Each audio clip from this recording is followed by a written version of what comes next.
Hey guys, Emmett here from the Fitness Tailor. So today I'm just going to shoot the first part of a 3-part video series. The title of it is going to be 3 reasons why you can't shift body fat and get the results that you're working for.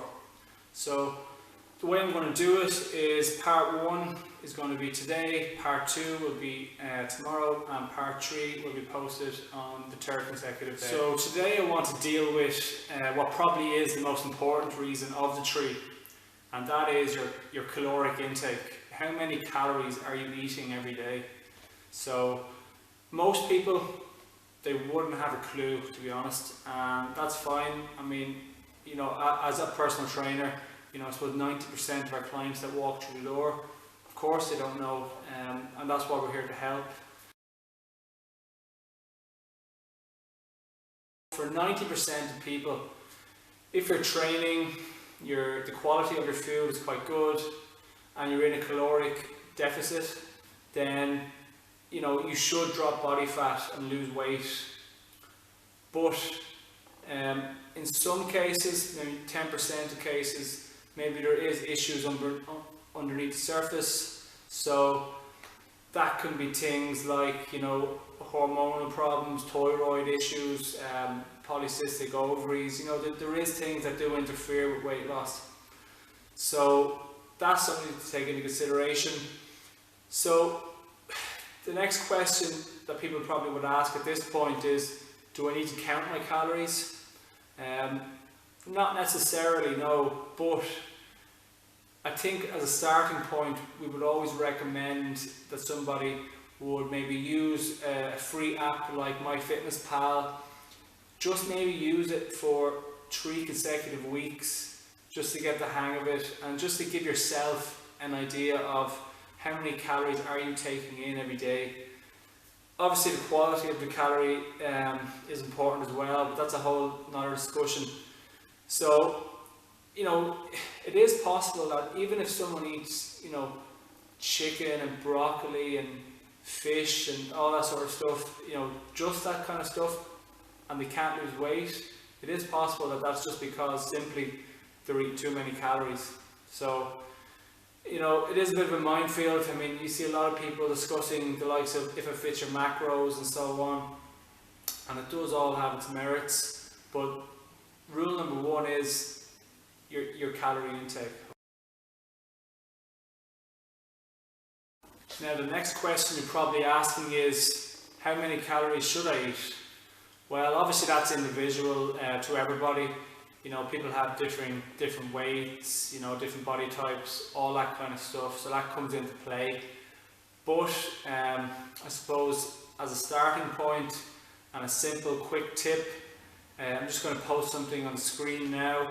So I'm using the example of a woman or a man who is 140 pounds, so 10 stone in other words. So if somebody is 140 pounds and they're looking to drop body fat / maybe lose a bit of weight, what they need to do is just take their body weight, 140 pounds, multiply it by 12.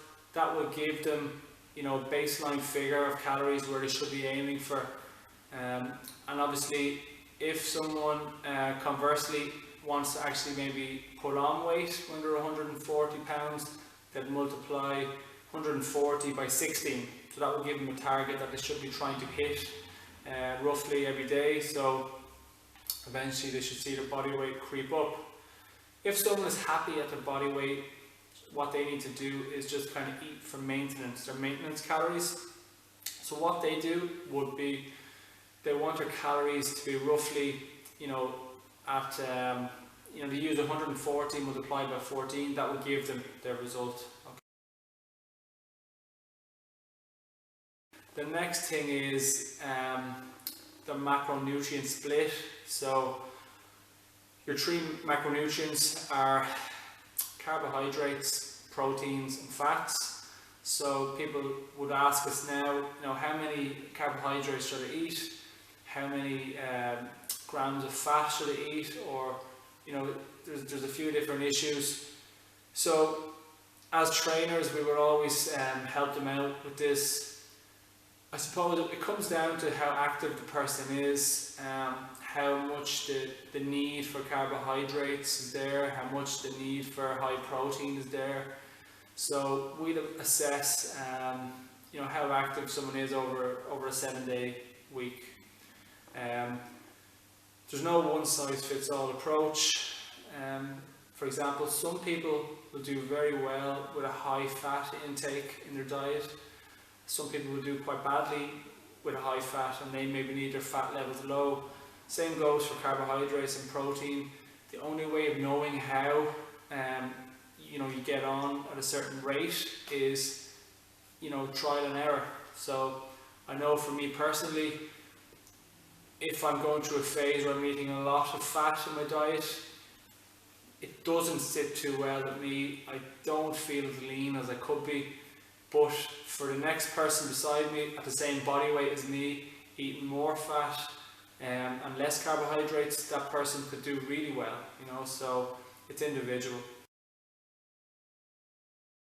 So the last tip in relation to calories is watch your liquid calories. So it's very easy for someone to get into a phase where they start keeping an eye on their calories, but maybe it gets to the weekend, it's Saturday night, and all hell breaks loose, and there's a lot of liquid calories consumed, and people wonder then, how come I'm not losing weight? Monday to Friday, my calories were exactly where I wanted them, and then I just had my little treat on a Saturday, and now I'm getting no results. So you have to view your calories as a 7-day thing, okay?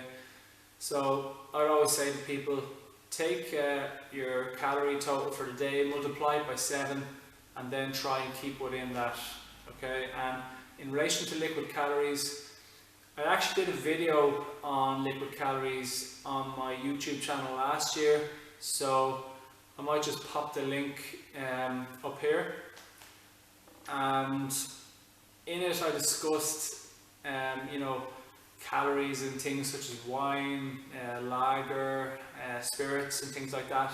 Just to give you a quick example, if you take 5 pints of Heineken lager, if you consume that on a Saturday night, you're looking at about 1200 calories. So think of it that way.